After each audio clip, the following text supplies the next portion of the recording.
चलिए स्टार्ट करते हैं आप लोगों की क्लास एंड आज से हम लोग स्टार्ट करने वाले हैं आप लोगों के फाइनेंस फाइनेंशियल मैनेजमेंट। जिन लोगों ने भी स्पेशलाइजेशन लिया हुआ है तो उनके जो तीन सब्जेक्ट है, investment analysis and portfolio management, उसके अलावा प्रोजेक्ट अप्रोजल एंड फाइनेंस, एंड जो थर्ड वन जो सब्जेक्ट है फाइनेंशियल डेरिवेटिव, उनके बारे में, राइट। सबसे पहले हम लोग बात करेंगे किसकी। आज से जो हम सब्जेक्ट स्टार्ट करने जा रहे हैं उसका नाम है investment analysis and portfolio management, right.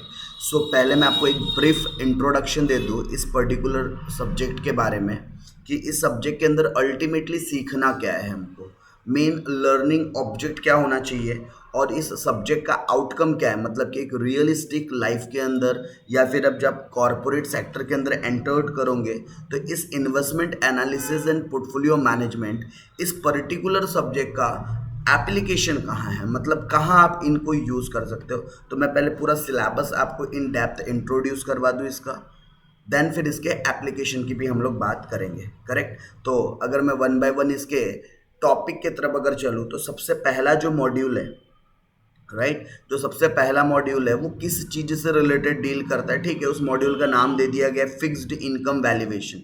अच्छा, नाम से ही कुछ समझ में आ रहा है कि फिक्स्ड इनकम मतलब कि हमें इस पर्टिकुलर मॉड्यूल के अंदर क्या सीखना है। ऐसे कोई तो भी इन्वेस्टमेंट होंगे, ऐसे कोई तो भी इन्वेस्टमेंट होंगे जिसके ऊपर हमें क्या मिलता हो, फिक्स्ड इनकम मिलता हो। ऐसे कोई तो भी इन्वेस्टमेंट है उसके ऊपर हमें क्या मिलता है, फिक्स्ड इनकम मिलता है। अच्छा, अब ऐसे कौन कौन से इन्वेस्टमेंट हो सकते हैं जिनके ऊपर हमें क्या होता है, फिक्स्ड रेट ऑफ इंटरेस्ट या फिर फिक्स्ड रेट ऑफ डिविडेंड मिलता हो। तो जरा दिमाग लगाएंगे तो हमारे पास एक कॉमन इन्वेस्टमेंट आ जाता है जिसे हम लोग नाम देते हैं फिक्स्ड डिपॉजिट, करेक्ट। बैंक में हम लोग क्या बनाते हैं, एफडी, करेक्ट। और एफडी पर हमको क्या मिल जाता है, एक फिक्स्ड अमाउंट ऑफ इंटरेस्ट मिलता है। उसके अलावा एक और इन्वेस्टमेंट है जिसे बहुत कॉमनली लोग बॉन्ड के नाम से जानते हैं, करेक्ट। बॉन्ड, एक बॉन्ड गवर्नमेंट भी हो सकते हैं, पब्लिक कंपनी के भी हो सकते हैं, राइट। बॉन्ड के ऊपर भी हमें क्या होता है, इंटरेस्ट मिलता है जो कि फिक्स्ड इनकम होता है। अच्छा, उसी तरीके से कुछ शेयर्स होते हैं लाइक प्रेफरेंस शेयर्स, ऐसे कुछ हमारे पास इन्वेस्टमेंट है। अच्छा, प्रेफरेंस शेयर पे क्या मिलता है, तो फिक्स्ड अमाउंट ऑफ डिविडेंड मिलता है, पहले से डिसाइडेड होता है कि कितना डिविडेंड मिलना चाहिए, राइट। हम लोगों को इस पर्टिकुलर चैप्टर के अंदर सीखना क्या है, हमको सीखना है जो हमने बॉन्ड, अपना जो फिक्स्ड इनकम हम चाहते हैं, जैसे मैं चाहता हूँ कि भाई मुझे ना yearly fixed income 5 lakh rupees आए, राइट। मैं क्या चाहता हूँ, मुझे ईयरली 5 लाख रुपीज़ क्या हो, इनकम आए। लेकिन उसके लिए मुझे इन्वेस्टमेंट करना पड़ेगा।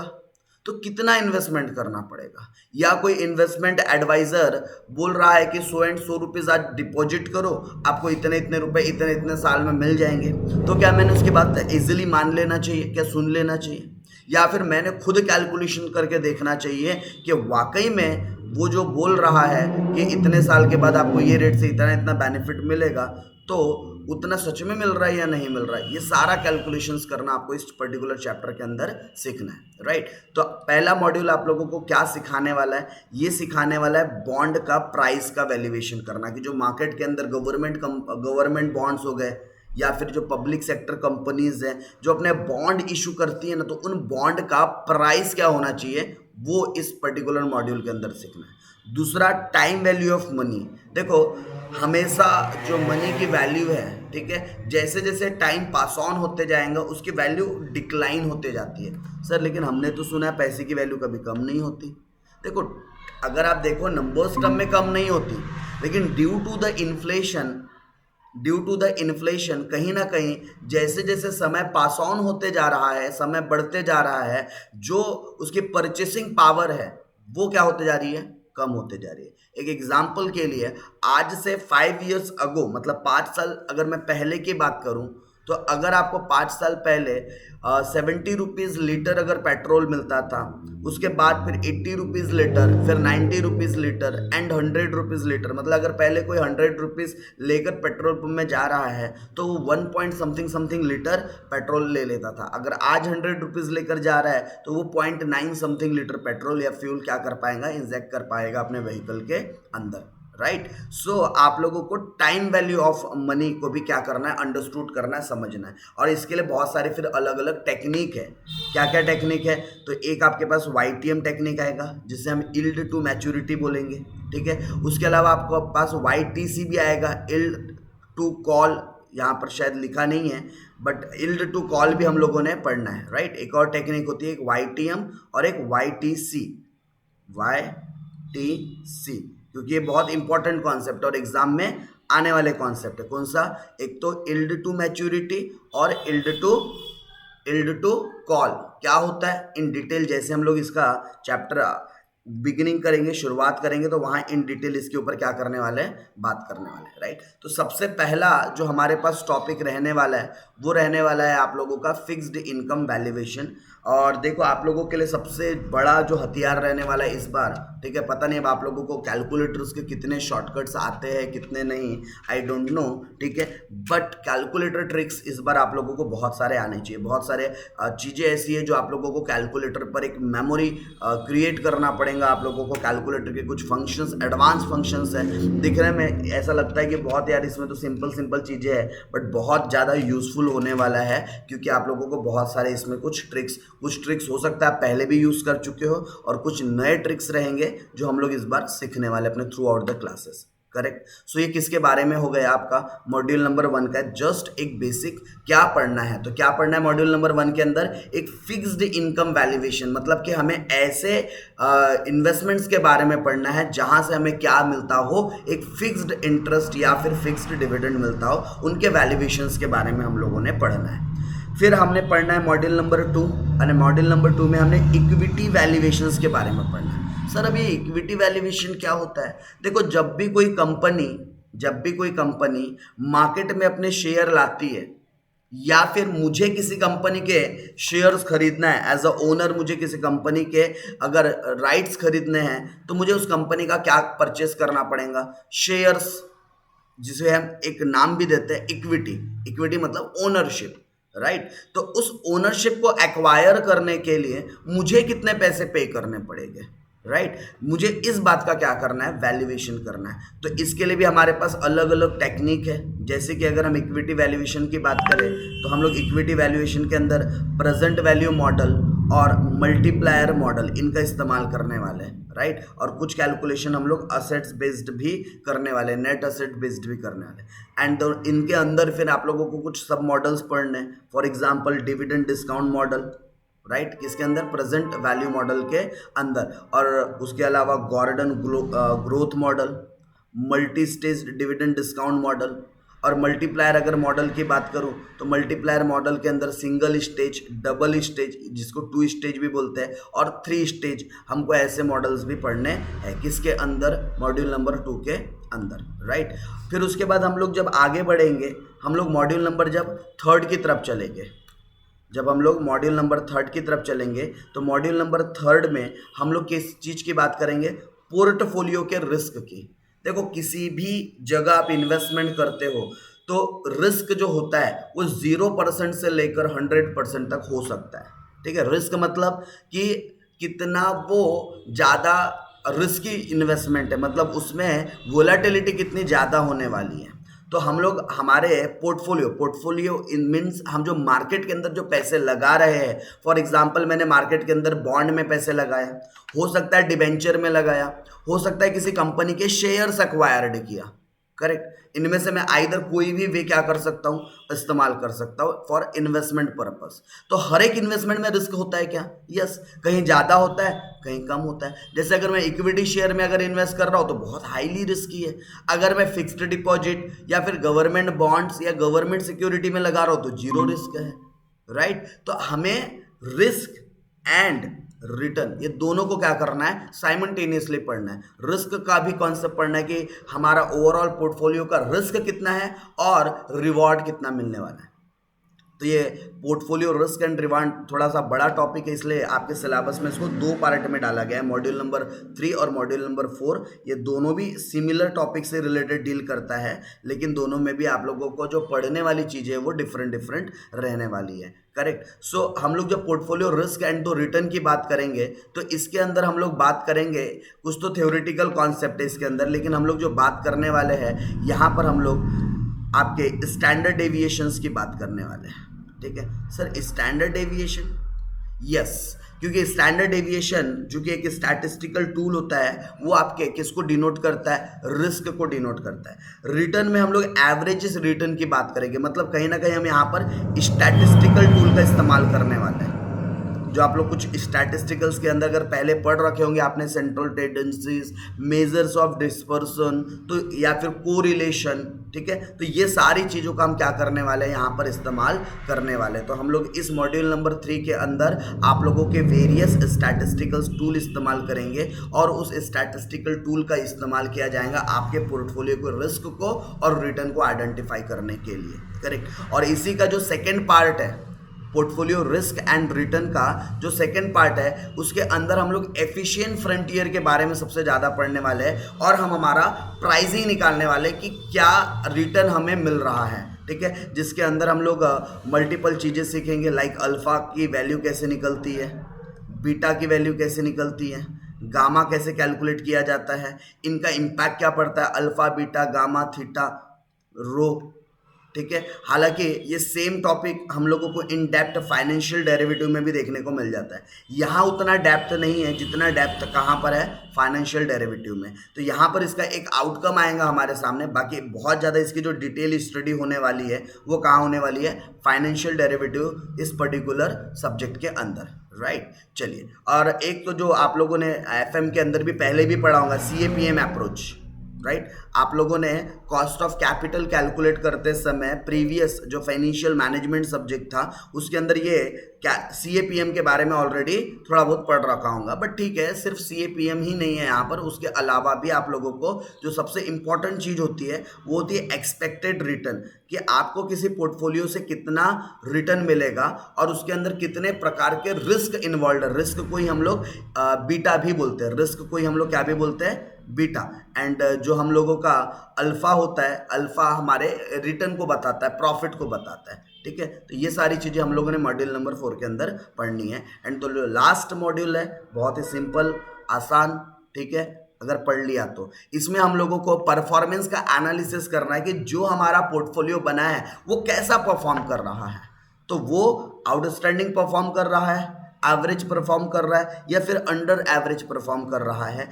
ठीक है, तो इसके लिए हम लोगों ने परफॉर्मेंस इवोल्यूशन करने के लिए अलग अलग कुछ कॉन्सेप्ट का यूज़ करना है। फॉर एग्जांपल शार्प रेशियो का इस्तेमाल करेंगे, एक फॉर्मूला है जो किसी शार्प नाम के बंदे ने दिया था, हम वहाँ से कैलकुलेट करेंगे क्या ये परफॉर्मेंस बहुत आउटस्टैंडिंग है या फिर परफॉर्मेंस एवरेज है या फिर बिलो द एवरेज है। ट्रेनियर रेशो सीखेंगे, जेनसन्स अल्फा रेशो सीखेंगे, सॉर्टिनियर रेशो सीखेंगे और एम स्क्वायर।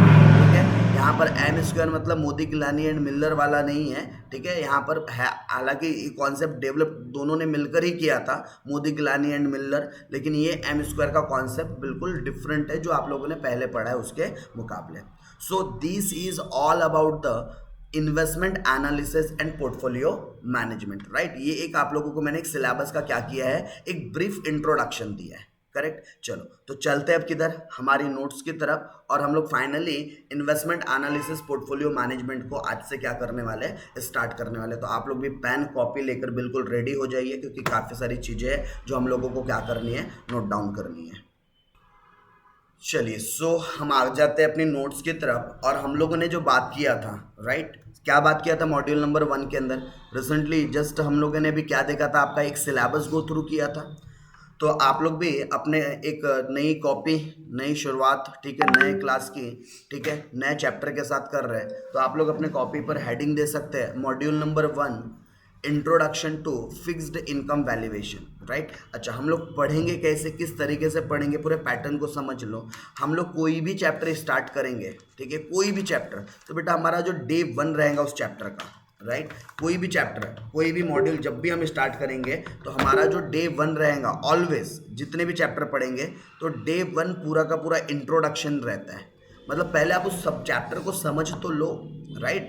फिर डे टू से हम उसके न्यूमेरिकल या जो कैलकुलेशन एस्पेक्ट है वो डे टू डे थ्री से करेंगे। मतलब हमारा जो डे वन डे टू की जो क्लासेस रहेंगी, स्टार्टिंग की जो क्लासेस रहेंगी वो बेसिकली रहेंगी किन चीज़ों से रिलेटेड, उसके इंट्रोडक्शन एस्पेक्ट से रिलेटेड एंड उसका जो थ्योरेटिकल पोर्शन है उससे रिलेटेड। क्योंकि मैं दोनों एस्पेक्ट इसलिए कवर करता हूँ क्योंकि एग्जाम्स बिल्कुल अनप्रिडिक्टेबल होती है। सम टाइम ऐसा होता है कि आप लोगों को थ्योरी क्वेश्चन भी ऑप्शन में दे देता है, right. So paper pattern unpredictable होता है कि कब थ्योरी दे देगा, कहाँ थ्योरी दे देगा।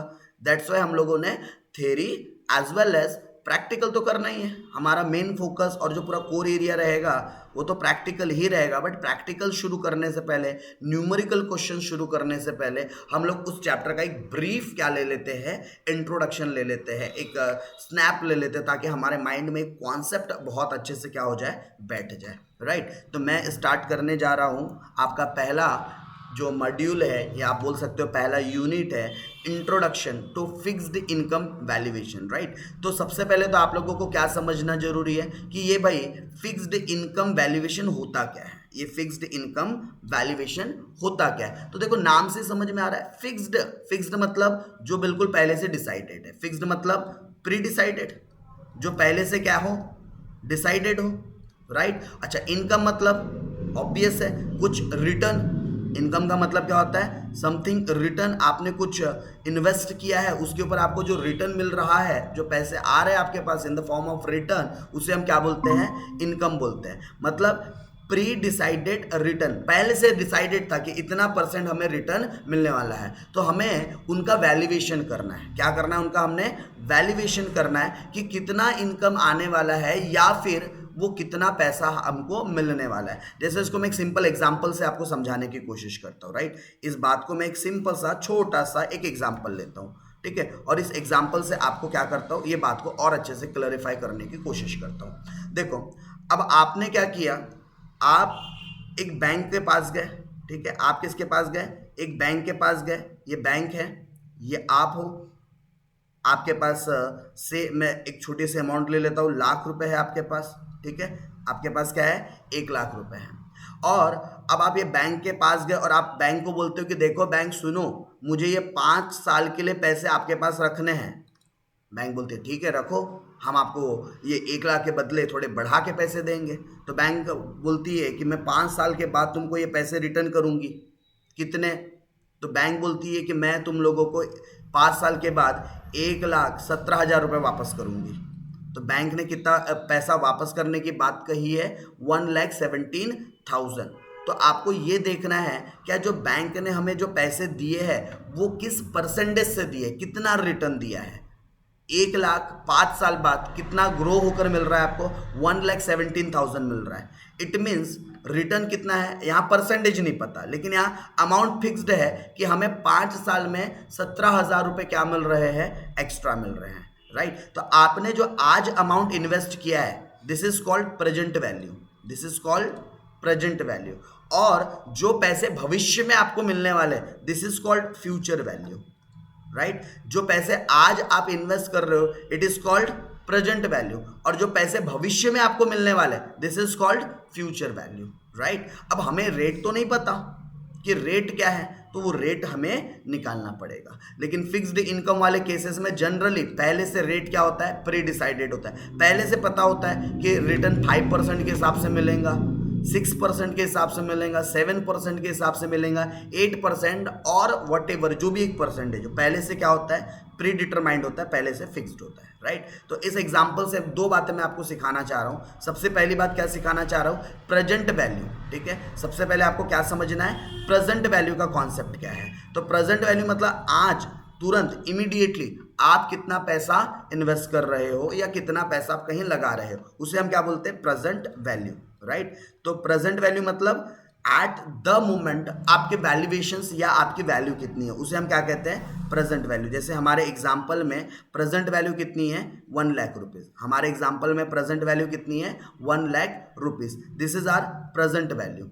अच्छा, हमें कितने टाइम के बाद पैसे मिलने वाले हैं? सो आर टाइम इज 5 ईयर। जो मेरा समय है वो कितना है? 5 ईयर। मेरे पास जो समय है वो है कितना? 5 साल। और मुझे 5 साल के बाद कितने पैसे मिलने वाले हैं, तो उसको मैं बोलता हूँ फ्यूचर वैल्यू। उसे क्या बोलता हूँ मैं? Future value. कितने मिलने वाले थे? 1,17,000। ओ, इतनी बात आप लोगों को क्लियर है, राइट? अच्छा, अब इतनी बात क्लियर है तो एक बात और क्लियर होंगी फिर। अच्छा, ये जो एक्स्ट्रा पैसे मिले हैं इसे हम क्या बोलते हैं? रिटर्न। या सिंपल भाषा में या दूसरी भाषा में बोलूँ तो इसी को हम इंटरेस्ट या ब्याज भी बोलते हैं क्या? राइट, इसी को हम क्या बोलते हैं? इंटरेस्ट या फिर ब्याज। ठीक है, जैसा भी हिंदी में बोलना है, इंग्लिश में बोलना है। तो हमें इंटरेस्ट कितना मिला है? 17,000। ये हमारे लिए क्या है? 17,000 रिटर्न है। इतना हमको एडिशनल अमाउंट मिल रहा है। बट ये पर एनम का रिटर्न है क्या? क्या ये एक साल में रिटर्न मिला क्या? No, this is the accumulated return. ये रिटर्न हमें एक साल में नहीं मिला है, ये रिटर्न हमें मिला है 5 ईयर्स के अंदर।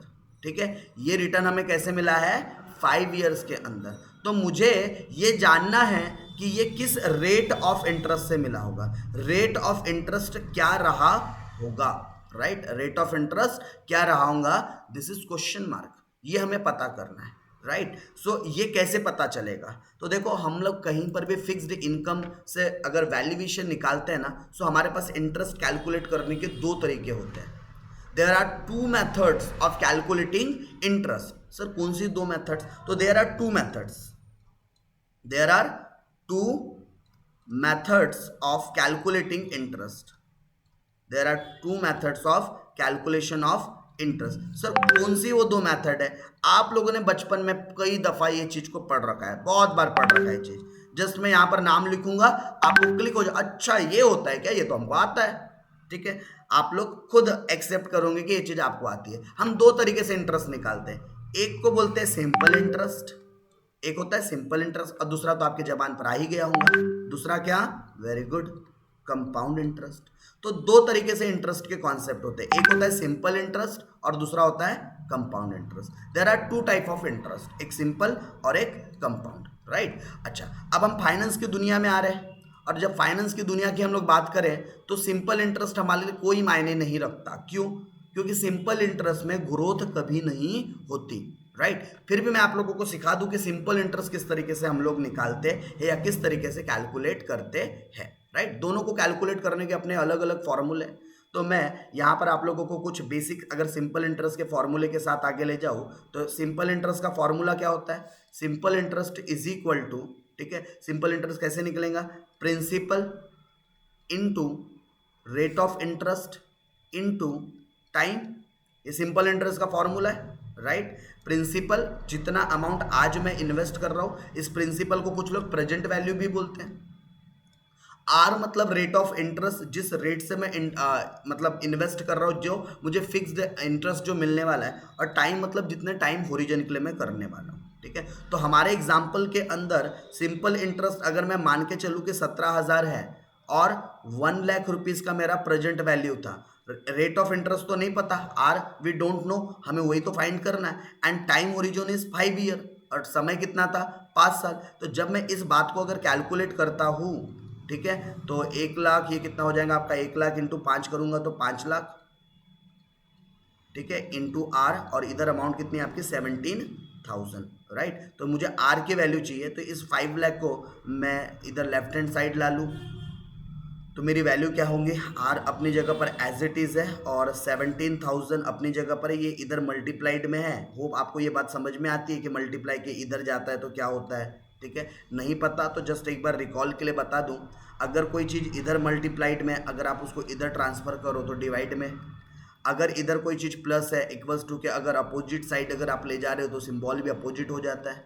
अगर इधर कोई चीज़ माइनस में है तो इधर आकर प्लस हो जाएंगी, और अगर इधर कोई चीज़ डिवाइड में है तो इधर आकर मल्टीप्लाइड हो जाएंगी, एंड वाइस वर्सा। अगर इधर डिवाइड में है तो इधर मल्टीप्लाइड हो जाएगा, एंड सेम चीज़, राइट? तो यहाँ पर 17,000 डिवाइडेड बाई 5 लाख, तो ये आता है आपका 0.034 इज इक्वल टू आर। मतलब कि आपका जो रेट ऑफ इंटरेस्ट है वो 0.034 है। इसी को अगर मुझे परसेंटेज टर्म में बताना हो तो सिंपली मुझे इसमें क्या करना पड़ेगा, मल्टीप्लाइड बाय 100। तो ये मेरा आंसर काय में कन्वर्ट हो जाएगा, परसेंटेज टर्म्स में। मतलब मेरा जो रेट ऑफ इंटरेस्ट है, जो मुझे किस रेट से इंटरेस्ट मिल रहा है, तो मुझे सिंपल इंटरेस्ट की बात करूँ तो 3.5% के हिसाब से, सॉरी 3.4% के हिसाब से मुझे क्या मिल रहा है, इंटरेस्ट मिल रहा है। तो ये तो बहुत बेसिक कैलकुलेशन था। और MBA लेवल पर आकर आपको लगता है इतना सिंपल कैलकुलेशंस आप लोगों को सिखाया जाएगा या पढ़ाया जाएगा? But this is basically basic fundamental of calculation of interest, right. तो ये हो गया आपका एक सिंपल इंटरेस्ट का फॉर्मूला। होप यहाँ तक कि किसी को डाउट नहीं है। चलिए, सो सिंपल इंटरेस्ट का कैलकुलेशन देखने के बाद हम आगे बढ़ते हैं और बात करेंगे किसकी, कंपाउंड इंटरेस्ट की, राइट। और फाइनेंस में जितना सिंपल इंटरेस्ट को इंपॉर्टेंस नहीं दिया जाता, उतना इंपॉर्टेंस किसको दिया जाता है, कंपाउंडिंग को। क्योंकि कंपाउंडिंग एक ऐसा फैक्टर है जो हमारे पैसे को बहुत जल्दी क्या करता है, मल्टीप्लाई करता है। मतलब कि कंपाउंड इंटरेस्ट की वजह से हमारा पैसा बहुत तेजी से ग्रो होना शुरू हो जाता है। इसका मैं एक रियलिस्टिक थोड़ी देर में आपको एक एग्जांपल भी शो करूंगा, राइट, एक कैलकुलेटर की हेल्प से, ठीक है। फिलहाल में मैनुअली करते हैं। तो मैंने मैनुअली एक फॉर्मूला यहाँ पर राइट डाउन कर लिया कंपाउंड इंटरेस्ट का। तो कंपाउंड इंटरेस्ट का फॉर्मूला क्या होता है, तो कंपाउंड इंटरेस्ट मीन्स आपको फ्यूचर वैल्यू, मतलब फ्यूचर में कितना पैसा मिलने वाला है, ठीक है, sorry future value, present value, not future value, present value. आज आपने कितना पैसा दिए, मतलब कि P, आप इसको चाहे तो प्रिंसिपल भी बोल सकते हो, या तो आप प्रेजेंट वैल्यू बोलो, या तो आप क्या भी बोल सकते हो, इसको प्रिंसिपल अमाउंट भी बोल सकते हो, इनटू 1 प्लस R। R मतलब रेट ऑफ इंटरेस्ट। अगर मैं स्मॉल r लिख रहा हूं तो डिवाइडेड बाय 100 लिख लेना चाहिए, और अगर मैं कैपिटल R लिख रहा हूं तो फिर डिवाइडेड बाय 100 नहीं भी लिखोगे तो चलेगा, ठीक है। स्मॉल r और कैपिटल R का बेसिकली मतलब क्या होता है, स्मॉल r मतलब जिसमें स्मॉल r, और ये पहले कैपिटल R को समझ लो क्योंकि है दोनों का मतलब सेम। लेकिन अगर मुझे 10% लिखना है, ठीक है, तो अगर मैं डायरेक्टली, ठीक है, 10 ऐसे लिख दूं, ठीक है, तो इसे मैं क्या कहूँगा, इसे मैं कहूँगा 10%, अगर मैं डायरेक्टली 10 लिख रहा हूँ तो। लेकिन अगर मुझे स्मॉल इसमें लिखना है तो इसे मैं कैसे लिखूँगा, 0.10। मतलब कि ये क्या हुआ आपका, जो स्मॉल r जो हम जो बोल रहे हैं, ये क्या हो गया आपका 10 डिवाइडेड बाई 100 करके लाया। मतलब इसको डेसिमल में लिखना है आप लोगों ने, और डायरेक्टली भी आप चाहो तो परसेंटेज लिख सकते हो। तो आपको जो फॉर्मूला यूज़ करना है कर सकते हो। आप चाहो तो direct 1 plus r to the power n ऐसा भी लिख सकते हो। अल्टीमेटली उसको कन्वर्ट करना ही पड़ेगा, ठीक है। और इसमें से फिर बाद में हम वापस फर्दर प्रिंसिपल अमाउंट को हटा देंगे तो हमें क्या पता चल जाएगा, हमारा कंपाउंड इंटरेस्ट क्या है वो पता चल जाएगा। सो गिवन एग्जांपल के अंदर, ठीक है, हमें प्रेजेंट वैल्यू पता है। हमारी प्रेजेंट वैल्यू कितनी है, 1 लाख, राइट। हमारी प्रेजेंट वैल्यू कितनी है, 1 लाख। 1 प्लस r की वैल्यू कितनी है, तो 10 डिवाइडेड बाय 100, ठीक है, क्योंकि मुझे इसे डेसिमल में कन्वर्ट करना है। और टाइम फ्रेम कितना है हमारे पास, 5 ईयर का, 5 साल का हमारे पास टाइम है। और माइनस अगर 1 लाख कर दूं तो मुझे यहाँ से क्या पता चल जाएगा, मुझे पता चल जाएगा मेरा कंपाउंड इंटरेस्ट कितना होना चाहिए। अच्छा, कंपाउंड इंटरेस्ट की अमाउंट हमें पता है क्या, अच्छा 10% तो मैंने यहाँ ले लिया, ये तो मैं आपको समझाने के लिए 10% ले रहा था। रियल में हमारे पास रेट ऑफ इंटरेस्ट नहीं है, सॉरी, रियल में हमारे पास रेट ऑफ इंटरेस्ट नहीं है, वो तो मैं आपको समझाने के लिए ले रहा था। बट रियल में हमारे पास रेट ऑफ इंटरेस्ट है क्या, नो। तो मेरे पास रियल में रेट ऑफ इंटरेस्ट नहीं है, वो तो हमें फाइंड आउट करना है कि किस रेट से हमें ये इंटरेस्ट मिला होगा। अच्छा, टोटल इंटरेस्ट कितना मिला था हमें, 17,000 का, बट क्या रेट से मिला है वी डोंट नो, तो वही तो हमें निकालना है, राइट। तो कैसे निकाल लेंगे, चलो इसको सिंप्लीफाई करेंगे। 1 lakh 1 plus r to the power 5 minus 1 lakh, ठीक है। अच्छा, ये माइनस जो 1 लाख है इधर अगर मैं ला लूँ इक्वल्स टू के, तो ये क्या हो जाना चाहिए, प्लस।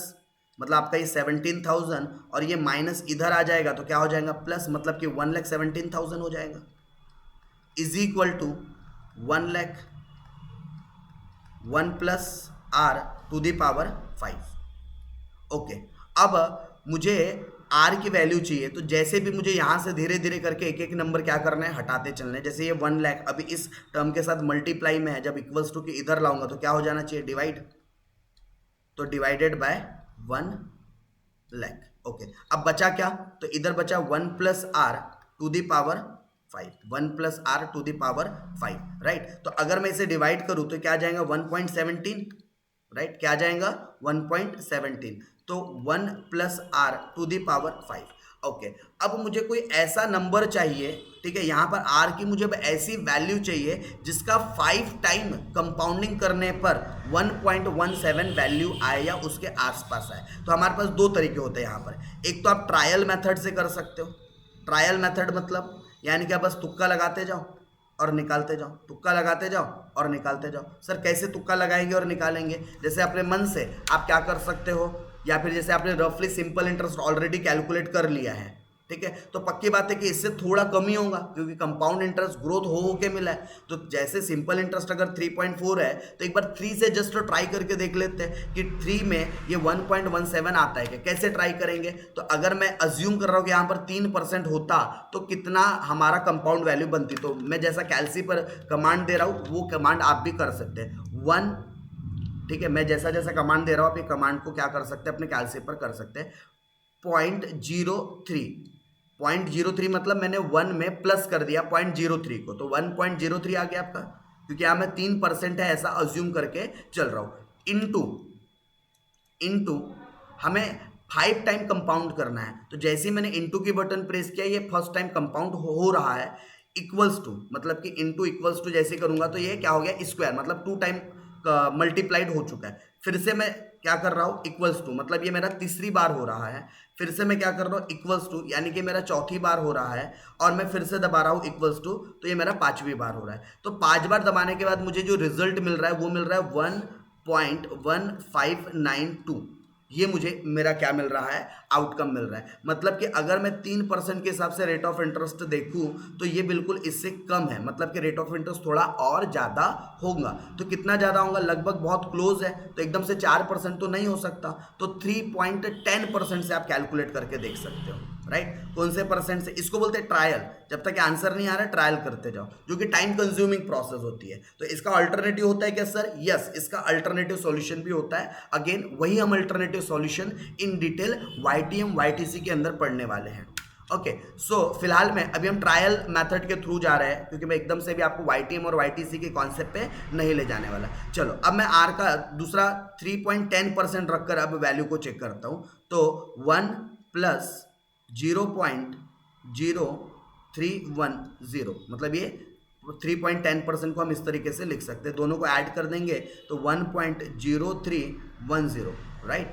ओके, अब मुझे क्या करना है 1.0310 इंटू एक बार, 2 बार, 3 बार, 4 बार, 4 टाइम इक्वल्स टू दबाना है, तो आपको टोटल टू दी पावर 5 की वैल्यू मिल जाएंगे। तो इंटू एक बार इक्वल्स टू, 2 बार इक्वल्स टू, तीसरा, चौथा, 5वां, तो लगभग ये 5 बार करने पर 1.201 समथिंग आ रहा है। मतलब ये तो और ज़्यादा वैल्यू आ गई, मतलब कि 3 में तो भी हमारी 1.159 समथिंग वैल्यू आ रही थी, मतलब इसके थोड़ा सा करीब था, ये तो बहुत आगे निकल गया, मतलब 3.10 तो हो नहीं सकता, तो हमें थोड़ा पीछे आना पड़ेगा। ये सेम चीज़ हम लोग IRR के कॉन्सेप्ट में भी यूज़ करते थे। अगर कभी आप लोगों ने IRR पढ़ा होगा तो IRR में भी हम लोग क्या करते थे, वो प्रेजेंट वैल्यू निकालते थे डिस्काउंटिंग फैक्टर का इस्तेमाल करके, राइट। तो चलो अब हम लोग 3.05% को कंसिडर कर लेते हैं, दोनों के बीच का एक एवरेज वैल्यू, ये 3.05% से निकल पा रहा है या नहीं निकल पा रहा है। तो डायरेक्टली मैं कर रहा हूँ 1.0305, राइट। तो 1.0305 इंटू 1 2 3 4, ठीक है, 1 2 3 4, तो लगभग ये आ रहा है 1.16, मतलब बहुत क्लोज आ चुके हैं। तो इसको ज़्यादा से ज़्यादा आप यहाँ पर एक आधा पॉइंट और छेड़ सकते हो अगर एग्जैक्टली वैल्यू के लिए जाना है तो, क्योंकि हमें थोड़ा और रेट ऑफ इंटरेस्ट क्या करना पड़ा, बढ़ाना पड़ेगा। तो मैं जस्ट 1.0306 इंटू इक्वल्स टू, तो ये फिर भी ज़्यादा वैल्यू तो नहीं बढ़ा है, 1.162 समथिंग आ रहा है। तो इसको आप एक बार क्या कर सकते हो, 7 कर सकते हो, राइट। कितना? 7।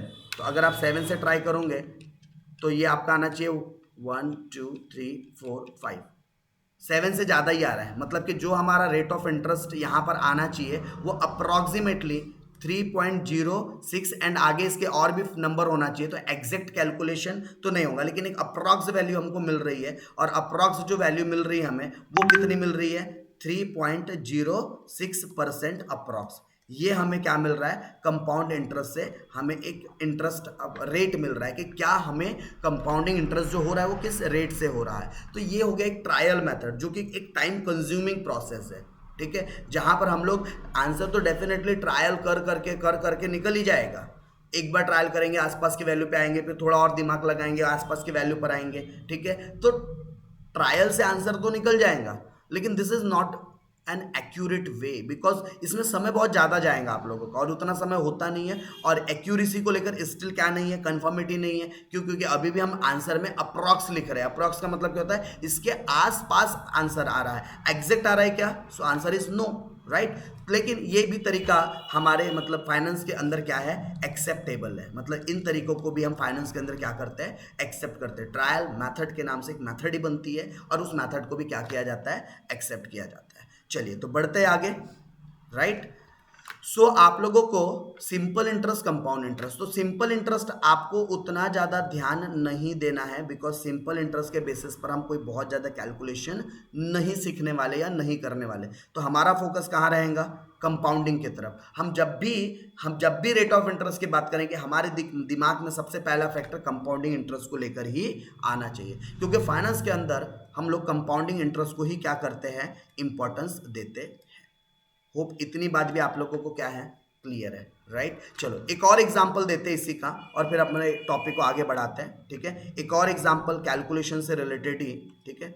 अब जैसे मैंने आप लोगों के सामने एक केस सिचुएशन रख दिया, ठीक है। सिचुएशन ये है कि आपको ना मैं 5 ईयर लेटर, मतलब कि 5 साल के बाद आपको मैं 5 year later I will pay 5 years later I will pay 1,50,000 rupees. मैं आपको 5 साल के बाद कितने रुपए देने वाला हूँ, 1.5 लाख रुपए, right. I will pay 1,50,000 at the rate 8% per annum, ठीक है। और ये जो मैं आपको 1.5 लाख रुपए देने वाला हूँ, वो क्या रेट ऑफ इंटरेस्ट से देने वाला हूँ, 8% पर एनम से देने वाला हूँ। So find out the present value. आपको क्या निकालना है, find out the present value. आपको ये निकालना है कि आज कितने पैसे आपको उसके लिए भरने पड़ेंगे, आज आपको कितने पैसों की जरूरत है, आपको ये फाइंड करना है, ठीक है। देखो क्या क्या दिया हमारे पास, हमें फ्यूचर वैल्यू पता है, हमें क्या पता है, फ्यूचर वैल्यू, भविष्य में कितना मिलने वाला है। तो भविष्य में कितना मिलने वाला है, 1.5 लाख रुपए। अच्छा, ये जो 1.5 लाख रुपए हमें मिलेंगे कितने टाइम फ्रेम के बाद मिलने वाले हैं, तो ये 5 years लेटर मिलने वाले हैं, 5 साल के बाद मिलने वाले हैं, राइट। और अगर मैं रेट ऑफ इंटरेस्ट की बात करूं, किसकी, रेट ऑफ इंटरेस्ट, क्या रेट ऑफ इंटरेस्ट से आपको ये अमाउंट मिलने वाला है, तो 8% पर एनम के हिसाब से। तो आपको फाइंड क्या करना है, आपको फाइंड करना है आपके प्रेजेंट वैल्यू।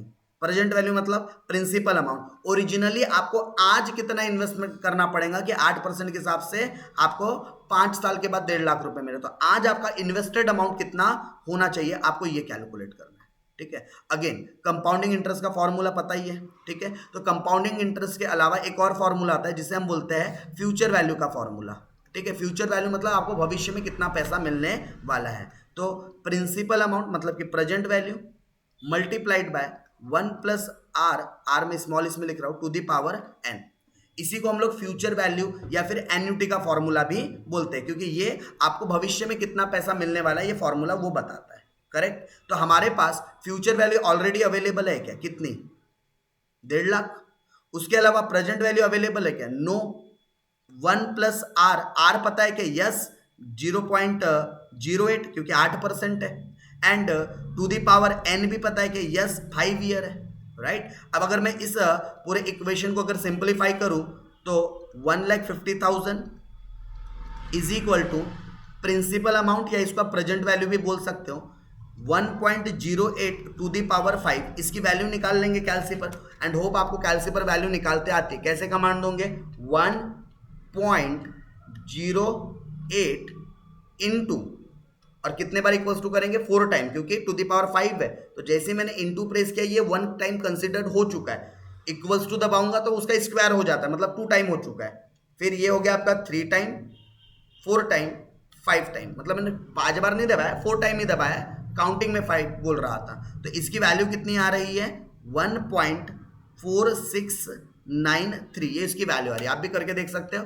1.08 इंटू, ठीक है, और इक्वल्स टू कितने बार प्रेस करना है, 4 टाइम्स, 1 2 3 4। तो आप लोगों को ये वैल्यू दिख रही होगी, करेक्ट। तो ये तो हो गई आपका इस एन्युटी फैक्टर की वैल्यू, जिसे हम फ्यूचर वैल्यू एन्युटी भी बोलते हैं। और ये रहा आपका प्रिंसिपल अमाउंट 1,50,000। बस अब सिंपलीफाई करना है, हो जाएगा। जो प्रेजेंट वैल्यू अपनी जगह पे रहेगा और इसको इधर ला लेते हैं, तो 1,50,000 डिवाइडेड बाय 1.4693, ठीक है, तो आपको प्रेजेंट वैल्यू मिल जाएंगी। कितनी आएंगी, 1,50,000 1.4693 कितना होता है ये, 1,02,000। अप्रॉक्स अमाउंट लिख रहा हूँ मैं 90 रुपीज़, 89.43 है, उसको मैं 90 रुपये राउंड ऑफ करके लिख रहा हूँ। मतलब आपको आज 1,02,090 रुपये डिपॉजिट करने पड़ेंगे, तब जाकर आपको 5 साल के बाद 8% के हिसाब से कितना रिटर्न मिलने वाला है, 1,50,000 का रिटर्न मिलने वाला है। अगर आपको चेक करना है, क्रॉस वेरीफाई करना है आंसर सही है या नहीं है, एक काम करो, क्रॉस वेरीफाई करने के लिए आप क्या करो, 1,02,090 जोड़ो इसमें 8%, करो 8% ऐड, तो 1,02,090 रुपये में मैंने प्लस किया 8%, तो मेरे पास जो अमाउंट आया ये आया 1,10,000 1,10,257 रुपीज़। ये पहले साल के, ये मेरी प्रेजेंट वैल्यू थी, ये पहले साल के एंड की वैल्यू बनी। अच्छा, दूसरे साल के एंड की वैल्यू देखना है तो फिर से और जोड़ दो 8% इसी वैल्यू में, क्योंकि कंपाउंडिंग ग्रोथ होने वाला है, तो इसी में और 8% ऐड कर दो, आपका क्रॉस आंसर वेरीफाई हो जाएगा, सही आ रहा है या नहीं आ रहा है। तो सेकेंड ईयर के एंड में आपकी वैल्यू कितनी बन जाएंगी, 1,19,000, मतलब 1,19,078 रुपीज़, करेक्ट। ये सेकेंड ईयर के एंड की वैल्यू बन गई। फिर थर्ड ईयर के एंड में फिर चेक करना है, फिर से आप क्या कर लो, फिर से 8% प्लस कर दो, और इसके लिए फॉर्मूला भी होता है जिससे हम प्रेजेंट वैल्यू से फ्यूचर वैल्यू पर भी जा सकते हैं, राइट। और ये सारे फॉर्मूले आई होप कि आप लोगों ने पहले भी पढ़ रखे हैं, क्योंकि प्रीवियस सेमेस्टर के अंदर भी present value, future value, discounting concept का यूज होता था। बट अगेन मैं प्रीवियस सेम में आपने क्या पढ़ा, कैसे पढ़ा, मुझे नहीं पता, सो दैट्स वाई हम एक बिल्कुल स्क्रैच से स्टार्ट करते हैं, राइट। ओके, तो ये मेरा तीसरे साल की वैल्यू हो गई। फिर चौथे साल के अगर मुझे एंड की वैल्यू देखना है तो फर्दर मुझे क्या करना पड़ेगा, इसमें फिर 8% ऐड करना पड़ेगा। तो ये मेरे चौथे साल के एंड की वैल्यू की 1,38,892। और अगर मैं 5वें साल के एंड की बात करूं तो 5वें साल के एंड में मुझे फिर 8% मिलेगा, तो लगभग ये 1,50,003 रुपीज़ होता है। वो राउंड ऑफ की वजह से 3 रुपये ज़्यादा के आ रहे हैं, कुछ हमने राउंड ऑफ, कुछ परसेंटेज हमने राउंड ऑफ कर करके लिया इसलिए। यानी कि ये जो हमारा फॉर्मूला है प्रेजेंट वैल्यू निकालने का, एब्सोल्युटली परफेक्ट फॉर्मूला है। अच्छा, इसी फॉर्मूले को एक और दूसरे ढंग से लिख सकते हैं क्या, आप जरा देखना, मैं यहीं की यहीं इस चीज़ को लिख रहा हूँ। ये तो एक तरीका हो गया। क्या मैं, अगर मुझे प्रेजेंट वैल्यू का फॉर्मूला लिखना है तो इस प्रेजेंट वैल्यू को अपनी जगह रहने देता हूँ, इस पूरे टर्म को उठा के इधर इसके डिवाइड में ला दूँ तो भी तो मेरा फॉर्मूला बन सकता है। Present value is equal to future value divided by 1 + r to the power n। क्या ये फॉर्मूला भी प्रेजेंट वैल्यू का फॉर्मूला बन सकता है? सो आंसर इज यस। और इसी को हम लोग क्या बोलते हैं, डिस्काउंटेड करना, डिस्काउंटिंग करना। क्या बोलते हैं इसको, डिस्काउंटिंग। फ्यूचर से प्रेजेंट पर आना, पास्ट में आना, पीछे जाना, मतलब डिस्काउंट कर रहे हैं, वैल्यू को कम कर रहे हैं।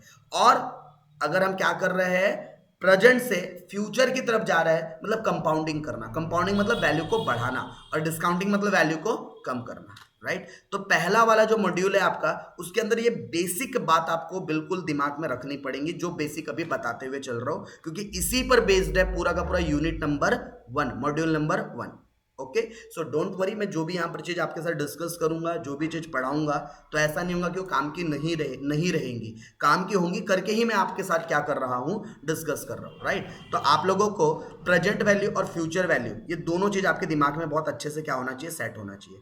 तो फ्यूचर वैल्यू का फॉर्मूला क्या रहेगा, तो future value is equal to present value into 1 + r to the power n। ये आपका किसका फॉर्मूला बन गया, फ्यूचर वैल्यू का। अच्छा, मुझे प्रेजेंट वैल्यू के लिए अगर फॉर्मूला बनाना है तो मेरा प्रेजेंट वैल्यू का फॉर्मूला क्या बन जाएगा, present value is equal to future value divided by 1 + r to the power n। Right. तो ये बहुत बेसिक और कॉमन ये दो फॉर्मूले हैं जो पहले भी आपने कभी ना कभी पढ़ रखे होंगे और अभी भी। अब इसी फॉर्मूले से हम लोग पूरे इस चैप्टर को, अच्छा सर सिर्फ इतने फॉर्मूले के नो, चेंजेस होंगे बट मेन कॉन्सेप्ट बेस ये है, ये बेस ये है, ये बेसिक चीज है। अगर आपको ये बेसिक चीज आ गई तो हमारे लिए ये जो मॉड्यूल नंबर 1 है बहुत इत्मीनान से, बहुत प्यार मोहब्बत से क्या हो जाएगा, खत्म हो जाएगा, राइट। और बहुत अच्छे से हो जाएगा, क्या बहुत प्रैक्टिकली क्वेश्चंस को क्या कर पाओगे, अच्छे से अटेम्प्ट कर पाओगे, करेक्ट। चलिए इतना कॉन्सेप्ट समझने के बाद हम आगे बढ़ते हैं और थोड़ा सा हम आज क्या भी कर लेते हैं, इसका थ्योरेटिकल कॉन्सेप्ट एक बार गो थ्रू कर लेते हैं, राइट। चलिए तो introduction to fixed income valuation, नाम से समझ में आ रहा है फिक्स्ड इनकम। फिक्स्ड इनकम मतलब a type of investment security they page the investor a fixed amount on a fixed schedule, right. क्या होता है फिक्स्ड इनकम का मतलब, ऐसी जगह इन्वेस्ट करना जहां पर आपको एक फिक्स्ड अमाउंट क्या हो मिले, वो भी एक फिक्स्ड शेड्यूल में मिले। अब वो फिक्स्ड शेड्यूल ईयरली हो सकता है, हाफ ईयरली हो सकता है, क्वार्टरली हो सकता है, मंथली हो सकता है, फोर्टनाइट बेसिस पर हो सकता है, डेली बेसिस पर हो सकता है। मतलब एक रेगुलर इंटरवल के अंदर आपको क्या होनी चाहिए, फिक्स्ड इनकम आनी चाहिए। और आपको ये फिक्स्ड इनकम क्या करना है, एक बार इन्वेस्ट करना है। यहां पर फिक्स्ड इनकम मतलब आपने क्या किया, एक बार आपने इन्वेस्ट किया, अब उस एक बार जो आपने इन्वेस्ट किया आपको वहां से अब एक रेगुलर इंटरवल में लगातार आपको क्या हो रहा है, एक कांस्टेंट अमाउंट आपके पास आते जा रही है, राइट। तो इस पिक्चर से एक थोड़ी सी क्लियरिटी आ गई कि हमने ये वन टाइम बड़ा पैसा लगा दिया, वन टाइम में हमने क्या कर दिया, एक बड़ा पैसा इन्वेस्ट कर दिया और धीरे धीरे अब छोटा छोटा उसका हमें क्या मिलते जा रहा है, मल्टीपल ईयर्स तक के या मल्टीपल टाइम तक के उसका रिटर्न मिलने वाला है। इसी कंसेप्ट को हम क्या बोलते हैं, फिक्स्ड इनकम, राइट। तो फिक्स्ड इनकम क्यों जरूरी है और क्या जिंदगी में फिक्स्ड इनकम होना चाहिए। देखो रिस्क हर जगह है और जितनी ज़्यादा रिस्क लोगे उतना ज़्यादा रिटर्न भी मिलेंगे, और ये बात को हम मॉड्यूल नंबर 3 में बखूबी अच्छे से सीखेंगे क्योंकि वहाँ रिस्क एंड रिवॉर्ड वाला ही कंसेप्ट है, ठीक है। बोलते हैं ना जहाँ जितनी ज़्यादा रिस्क वहाँ उतना ज़्यादा रिवॉर्ड, ठीक है। वो आपने अगर कभी स्कैम देखा होगा 1992 का हर्षद मेहता का, तो वो भी बोलता है क्या है, रिस्क है तो इश्क है, ऐसा कुछ उसका डायलॉग है ना, बिल्कुल। तो हमारे सिलेबस और हमारा जो कोर्स करिकुलम है इसके अंदर भी वैसा ही है। हम जो रिस्क वाली जो बात करेंगे वो मॉड्यूल नंबर 3 से शुरू करेंगे, और जो मॉड्यूल नंबर 1 और 2 है ये उतना ज़्यादा रिस्क वाली बात यहाँ नहीं करेंगे। यहाँ हम लोग बात करेंगे फिक्स्ड इनकम बेस्ट है, राइट। यानी कि आप लोगों को फिक्स्ड इनकम क्यों ज़रूरी है वो बात को समझो। अब हमारे पास मार्केट के फ्लक्चुएशंस मतलब मार्केट में उतार चढ़ाव आते रहते हैं, यानी कि कभी अच्छी न्यूज़ आ गई तो मार्केट बहुत अच्छा चलेगा, कभी मार्केट के अंदर बुरी न्यूज़ आ गई, रिसेशन आ गया मतलब कि मंदी का दौर आ गया, तो मार्केट आपको अच्छा रिटर्न नहीं देगा, राइट। वो उल्टा आपका पैसा खींच लेगा। बोलने का मतलब आपका जो पैसा है वो जीरो भी हो सकता है। अगर आपने कहीं 10 लाख रुपए इन्वेस्ट किए हैं और वो रिस्की फंड है, अब रिस्क है मतलब आप रिस्क जोखिम उठा रहे हो, तो जोखिम उठा रहे हो मतलब पैसा या तो 10 लाख का 15 लाख भी बन सकता है या 10 लाख का 5 लाख पर भी आ सकता है। तो कुछ लोग चाहते हैं कि ये रिस्क ना हो, जिंदगी में रिस्क नाम की चीज ही ना हो, बोले जिंदगी में इश्क रिस्क होना ही नहीं चाहिए, राइट। तो ऐसे भी कुछ लोग मिलेंगे आप लोगों को जो बिल्कुल सेफर साइड चलना चाहते हैं, अपने पैसे को किसी भी तरीके से रिस्क में इन्वॉल्व नहीं करना चाहते, तो उन लोगों के लिए बना हुआ है फिक्स्ड इनकम वैल्यूएशन का कॉन्सेप्ट। तो इसके अंदर जनरली किस तरीके के इन्वेस्टमेंट्स करने पड़ते हैं, तो ये जनरली बॉन्ड्स के अंदर इन्वेस्ट होते हैं, ठीक है। गवर्नमेंट जो भी सिक्योरिटीज है, गवर्नमेंट बॉन्ड होते हैं, वह ये गवर्नमेंट के भी हो सकते हैं, ये किसी प्राइवेट कंपनी, पब्लिक कंपनी, किसी कॉर्पोरेट के भी हो सकते हैं। अच्छा, उसके अलावा फिक्स्ड डिपॉजिट भी एक सोर्स होता है जहां से आपको क्या मिलता है, एक फिक्स्ड रिटर्न मिलता है। अच्छा, डिबेंचर भी एक सोर्स होता है, डिबेंचर भी क्या होता है, एक सोर्स होता है जहां से आपको क्या मिलता है, फिक्स्ड इनकम मिलता है, राइट। ओके डन, इतनी चीजें ओके। तो हमको ये फिक्स्ड रिटर्न मिलेगा कहां से, there are various sources of investment, ठीक है। आप क्या करो, पीपीएफ अकाउंट खोल लो। समझता है क्या पीपीएफ अकाउंट, नहीं समझता, कोई बात नहीं। पब्लिक प्रोविडेंट फंड अकाउंट, जैसे भी आप लोग एक साल बाद कहीं ना कहीं सभी की अर्निंग शुरू हो जाएंगी, एक साल मैक्स टू मैक्स 2 साल, वो सभी लोग अच्छी अच्छी जगह पर प्लेस होंगे या फिर कोई अपना अच्छा खुद का बिजनेस स्टार्टअप करोगे, सेल्फ एम्प्लॉयड रहोगे, तो जब आपकी इनकम शुरू हो जाएंगी ना, तो आप लोगों ने उस इनकम को प्लान करना है, और ये फाइनेंस उसी चीज़ को सिखाता है, करेक्ट। तो आप अपना एक पीपीएफ अकाउंट खोलोगे बाद में, ठीक है, जैसे मेरा खुला हुआ है वैसे आप भी क्या करोगे, अपना एक पीपीएफ अकाउंट खोलोगे और इस पीपीएफ अकाउंट पर मैं जितने पैसे डालता हूँ मुझे 8% के हिसाब से फिक्स्ड इंटरेस्ट आते रहता है, मतलब कि वो फिक्स्ड इनकम है मेरी, ठीक है। मेरा जितना पीपीएफ में पैसा जाएगा मुझे उसके ऊपर 8% फिक्स्ड है, पैसा मिलेगा ही मिलेगा, चाहे मार्केट बढ़े चाहे मार्केट गिरे, कोई फर्क नहीं पड़ता, मेरे पीपीएफ अकाउंट से मुझे 8% का रेगुलर रिटर्न मिलते रहेगा, राइट। अच्छा म्यूचुअल फंड, अच्छा म्यूचुअल फंड तो सर रिस्की होता है, थोड़ा बहुत हमने सुना है सर म्यूचुअल फंड के बारे में। म्यूचुअल फंड तो शेयर मार्केट में पैसे लगाता है। देखो दो तरीके से म्यूचुअल फंड भी 3 तरीके के प्रोडक्ट सर्व करता है। एक होता है इक्विटी म्यूचुअल फंड जो कि हाई रिस्की होता है, ठीक है। एक होता है डेप्ट फंड जो 100% अगर डेप्ट फंड है तो ये रिस्क फ्री होता है, इसमें रिस्क नहीं होता। और एक होता है हाइब्रिड फंड जहां इक्विटी और डेप्थ दोनों का कॉम्बिनेशन यूज किया जाता है, कुछ हद तक वो रिस्की होता है और कुछ हद तक सेफर भी होता है, तो उसको हाइब्रिड फंड बोलते हैं। तो म्यूचुअल फंड भी एक हो गया। अच्छा इंश्योरेंस कंपनी सबसे सेफर, एलआईसी में पैसे डाल दो, है ना, डूबने के चांस ही नहीं। हाँ वो बात अलग है कि मार्केट में र्यूमर चलते हैं कि एलआईसी भी लॉस में चल रही है, ठीक है। तो काइंड फॉर योर इन्फॉर्मेशन कि एलआईसी ने अभी फर्स्ट क्वार्टर अप्रैल से जो जून का जो पहला क्वार्टर जो भी बीता है उसमें 9,500 प्लस करोड़ का प्रॉफिट रिकॉर्ड किया है, मतलब उन्होंने इतना उनके ऑर्गेनाइजेशन को एलआईसी को प्रॉफिट हुआ है ऐसा उन्होंने रिपोर्ट किया जो भी क्वार्टर की जो फाइनेंशियल स्टेटमेंट की जो रिपोर्ट्स आई है। सो इंश्योरेंस कंपनी, अच्छा एलआईसी क्यों, और भी इंश्योरेंस कंपनी है, एचडीएफसी है, ठीक है, आईसीआईसी प्रूडेंशियल है एंड मेनी मोर, ठीक है। तो ये भी आपको क्या करता है, फिक्स्ड रेट ऑफ क्या करता है, इनकम देता है। लाइक वो फिक्स्ड इनकम 8% के हिसाब से हो सकती है, वो फिक्स्ड इनकम माइट भी आप लोगों के 4% के हिसाब से हो सकती है, तो वो 4 या 8% के हिसाब से कैलकुलेट करते हैं और फिर उसके ऊपर कुछ एडिशनल पैसा देते हैं, ठीक है। सेवेरियन वेल्थ फंड, अभी सर ये सेवेरियन का मतलब क्या होता है, तो गवर्नमेंट्स के फंड, ठीक है, जैसे गवर्नमेंट बहुत सारे क्या करते हैं सेवेरियन फंड्स इशू करते हैं। अब वो डिफेंस के लिए हो सकता है, वो गोल्ड के लिए हो सकता है, क्योंकि गवर्नमेंट को भी क्या करना पड़ता है, डिफेंस वालों के लिए फंडिंग लेनी पड़ती है ताकि वो पैसा डिफेंस वालों को दे सके। डिफेंस मतलब जो लोग बीएसएफ में काम कर रहे हैं, आरपीएफ में काम कर रहे हैं, सीआरपीएफ में काम कर रहे हैं, ठीक है, नेवी में काम कर रहे हैं, आर्मी में काम कर रहे हैं, उनके लिए इनको भी फंड की ज़रूरत पड़ती है। तो ये फंड कहाँ से लाते हैं, यही बॉन्ड वगैरह इशू करके, sovereign bond, defence bond, gold bond, अलग अलग पर्पस के लिए अलग अलग क्या करते हैं, फंड्स रेज करने के लिए गवर्नमेंट एक फिक्स्ड इनकम ऑफर करती है इन्वेस्टर को, आओ हमें पैसे दो और हमारे पास एक फिक्स्ड इंटरेस्ट का अमाउंट ले जाओ, राइट। तो ऐसे हमारे पास ना बहुत सारे क्या होते हैं, फिक्स्ड इनकम में इन्वेस्ट करने के सोर्सेज होते हैं। चलो तो अगला सवाल मैं आपसे पूछता हूं, should you invest in fixed income security. So majority जवाब क्या देगा, जो नई जनरेशन है, ठीक है, यस या नो। तो ऑब्वियस है अगर आप यंग भी होंगे तो भी आपका जवाब होना चाहिए यस।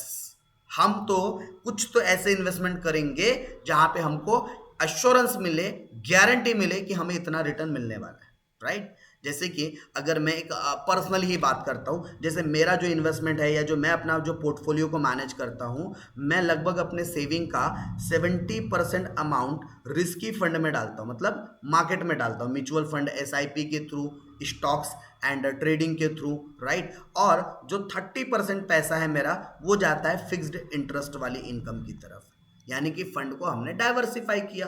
कुछ फंड ऐसी जगह इन्वेस्ट किए जहां से फिक्स्ड रिटर्न मिले, कुछ पैसा ऐसी जगह इन्वेस्ट किए जहां से हमें हाई रिटर्न मिले बट रिस्क भी होगा तो भी चलेगा। ये मेरा पोर्टफोलियो करने का तरीका हो गया, किसी और का अलग हो सकता है, डिपेंड ऑन द पर्सन, क्योंकि हर किसी का कैरेक्टर एक जैसा नहीं होता। कोई बोलेगा नहीं मुझे तो 1% की भी रिस्क नहीं चाहिए, तो वो 100% फिक्स्ड में डालेगा, रिस्क में 0 डालेगा। कोई बोलेगा नहीं मेरे को 50-50 चलता है, तो दोनों जगह 50-50% अपना सेविंग का क्या करेगा, फंड को डाइवर्सिफाई करेगा, राइट। तो अगला सवाल जो आपका था कि should you invest in fixed income security, so depend, ठीक है, आपके ऊपर के आपको कहां से कितना वैल्यूएशन मिल रहा है उसके हिसाब से हम डिसाइड करेंगे। अगर मुझे मार्केट रिटर्न नहीं दे रहा, अगर मुझे मार्केट से 4% रिटर्न मिल रहा है तो मार्केट में क्यों डालूं, मैं 8% के फिक्स्ड रिटर्न में ना डाल दूं। अच्छा अगर मुझे मार्केट 30% का रिटर्न दे रहा है तो ऑब्वियस है मैं मार्केट में थोड़ा ज्यादा रिस्क लेके ज्यादा रिटर्न के लिए जाऊं, यहां क्यों डालूं फिर 4% या 8% के लिए। सो ये डिपेंड्स, आपको एनालाइज करना पड़ता है वो कंडीशन, वो सिचुएशन जो मार्केट के अंदर चल रही है, राइट। तो जैसे कि अभी मैं बात करूं करंटली, तो अभी लोगों ने अपने फंड को थोड़ा बैलेंस करना चाहिए, क्योंकि अभी मार्केट किधर जा रहा है, कंटिन्यूसली डाउनफॉल की तरफ जा रहा है। मतलब कि एक ग्लोबल रिसेशन का धीरे धीरे धीरे धीरे इंडियन इकोनॉमी के ऊपर भी क्या हो रहा है, असर पड़ रहा है। तो ये आप लोगों को क्या करना पड़ता है, प्लान आउट करना पड़ता है। चलो बढ़ेंगे आगे एंड बात करेंगे किसकी, आगे बात करेंगे ये जो वैल्यूएशंस वगैरह सीखने हैं आपको, तो इसके लिए अलग अलग टेक्निक होती है, ठीक है। जैसे क्या क्या टेक्निक होती है, तो हम लोग YTM का इस्तेमाल करेंगे, इल्ड टू मैच्योरिटी। मतलब मैच्योरिटी आते तक के, इल्ड मतलब होता है इनकम, इल्ड का मतलब क्या होता है, इनकम, कि आपने कितनी इनकम जनरेट कर लिया है। मैच्योरिटी आते तक के आपने कितनी इनकम जनरेट कर लिया है, और फिर हम लोग इसका कैलकुलेशन भी करेंगे एक फॉर्मूले की हेल्प से, राइट। ओके, सो आप लोगों के पास देयर आर वेरियस सोर्सेस, जो आप लोगों को क्या होने वाला है, आपको मिलने वाला है। फिक्स्ड जो इंटरेस्ट है वो आपको वेरियस सोर्सेस से मिलने वाला है। तो बहुत लंबी उसकी क्या है, लिस्ट है। अगर मैं वो लिस्ट अगर आपको शो करूं कि आप कहाँ कहाँ से फिक्स्ड इनकम कमा सकते हो, so this are the some investments, ठीक है। जैसे कि अगर मैं कुछ आपको इन्वेस्टमेंट्स के नाम, यस, यहां से, ठीक है। जैसे मैंने आप लोगों को PPF ऑलरेडी एक नाम बताया था, पब्लिक प्रोविडेंट फंड। लगभग ये 15 साल के ड्यूरेशन के लिए इन्वेस्ट करना पड़ता है किसी भी पोस्ट ऑफिस में, किसी भी नेशनलाइज बैंक के अंदर, ठीक है। वॉलंटरली प्रोविडेंट फंड, ये भी एक प्रकार का प्रोविडेंट फंड ही है आपका, ठीक है। ये भी एक फिक्स्ड इंटरेस्ट को जनरेट करने वाला क्या है। अच्छा, listed public sector undertaking bonds, आप बॉन्ड में भी क्या कर सकते हो, इन्वेस्ट कर सकते हो, 6 से लेकर 10% तक का रिटर्न कमा सकते हो। सीनियर सिटीजन सेविंग स्कीम, ठीक है, SC SS, जितने भी 60 साल के ऊपर वाले लोग होते हैं जनरली ये उनके लिए फैसिलिटी है। तो आपके और मेरे को नहीं सोचना चाहिए इस चीज़ के बारे में। हाँ, प्रधानमंत्री व्यय वेधना योजना, ये लास्ट जो 2014 में योजना आई थी गवर्नमेंट की, और ये LIC के थ्रू ये योजनाएं चलाई जा रही है। तो यहाँ पर भी रिटायरमेंट के बाद आपको एक फिक्स्ड अमाउंट ऑफ इंटरेस्ट या फिर अमाउंट मिलना शुरू हो जाता है, राइट। तो ये भी एक स्कीम है गवर्नमेंट की। उसके अलावा सुकन्या समृद्धि योजना, शायद ये नाम भी कभी आपने सुना होगा, जहाँ पर छोटे जो गर्ल चाइल्ड है उनके लिए क्या किया जाता है, कुछ थोड़े थोड़े अमाउंट डिपॉजिट किए जाते हैं। और देख रहे हो रेट ऑफ इंटरेस्ट भी कितना मिलता है, 8.1। भाई नॉर्मल FD बनाने से बेटर है सुकन्या में रख दो, अगर जिसके घर पे छोटे छोटे कन्याएं हैं, राइट। आगे उसके अलावा, इनके अलावा और भी कुछ है क्या, yes, there are so many options. क्या के इन्वेस्टमेंट के, देखो घर पे पैसा आता है, अब आपकी जिम्मेदारी, आप फाइनेंस ले रहे हो, अब आपको फाइनेंस, घर के पैसे को बढ़ाना है। और घर के पैसे को तब बढ़ाओगे जब आपके पास फाइनेंस का अच्छा खासा ज्ञान आएगा, नॉलेज आएगा, ठीक है। सिर्फ किताबी ज्ञान लेकर हम पैसे को नहीं बढ़ा सकते, किताबी ज्ञान के साथ साथ थोड़ा सा रियलिस्टिक हमको नॉलेज और अप्रोच की भी जरूरत पड़ेगी, तब कहीं आपको फाइनेंस में मजा आएगा। एंड डेफिनेटली फाइनेंस इतना अच्छा है, ठीक है। और हमारे जो प्रीवियस जो बैचेस थे ना, उसमें तो बहुत सारे नॉन टेक्निकल मतलब सॉरी टेक्निकल बैकग्राउंड के लोग थे, जिनको फाइनेंस का ABF कुछ नहीं पता था, राइट। तो वैसे वैसे बच्चों का मैं आपको रिस्पॉन्स भी दिखाऊंगा, उनके रिजल्ट तो शायद आपने देखा भी होगा। So definitely you loved with the finance after whole the session. जब पूरा हमारा ये फाइनेंस का कंसेप्ट होगा ना, definitely you loved with the finance, क्योंकि पैसा के साथ प्यार किसको नहीं है, हर किसी को। और हर कोई चाहता है पैसा क्या करे, ग्रो करे। तो उसके लिए आपको सारी चीज़ पता होनी चाहिए, राइट। जैसे पोस्ट ऑफिस में listed below some fixed investment, जैसे आप RD बना सकते हो, ठीक है। आप MIS स्कीम के अंदर पैसे डाल सकते हो। टाइम डिपॉजिट मतलब लाइक FD, सेविंग अकाउंट, हालांकि ज़्यादा पैसा नहीं मिलता। बैंक के अंदर RD बना सकते हो, बैंक के अंदर FD बना सकते हो। PPF के हम ऑलरेडी बात कर चुके हैं। RBI अपने सेविंग बॉन्ड इशू करता है, करेक्ट। उसके अलावा सुकन्या समृद्धि योजना, ये सब हम ऑलरेडी बात कर चुके हैं। किसान विकास पत्र हो गया, नेशनल सेविंग सर्टिफिकेट हो गया, लाइफ इंश्योरेंस हो गया। So all this are some fixed source of investment, right. उसके अलावा और भी आपके health and other related insurance, NPS scheme, Atal pension Yojana, pension and annuity, sovereign gold scheme, stock and equity. But इसमें किसी किसी में फिक्स्ड मिलता है, हर किसी में नहीं मिलता, ठीक है। तो ये फिर आपके पास म्यूचुअल फंड, ये फिर इन्वेस्टमेंट करने के हमारे पास अलग अलग क्या है, तरीके हैं, राइट। तो ये मैंने बात किया इन्वेस्टमेंट से रिलेटेड, राइट। किससे रिलेटेड, इन्वेस्टमेंट से रिलेटेड मैंने बात किया है। ओके, तो मैं वापस आ जाता हूँ। What is fixed income, hope आपको ये बात क्लियर है। और कितने सारे सोर्सेज है इन्वेस्टमेंट करने के, ये दूसरी बात भी आपको क्लियर है, राइट। सो आज की जो सेशन और जो आज का जो क्लास है, ठीक है, हम उसको क्या करते हैं, यहीं पर होल्ड करते हैं। और नेक्स्ट क्लास के अंदर हम लोग YTM, जो आप लोगों का बॉन्ड का जो वैल्यूएशंस करना रहता है, उसके कॉन्सेप्ट के साथ हम आगे बढ़ेंगे। और फिर उसके कैलकुलेशंस पार्ट को हम क्या करेंगे, आगे बढ़ाएंगे, राइट। सो आज की क्लास हम क्या करते हैं, यहीं पर एंड करते हैं।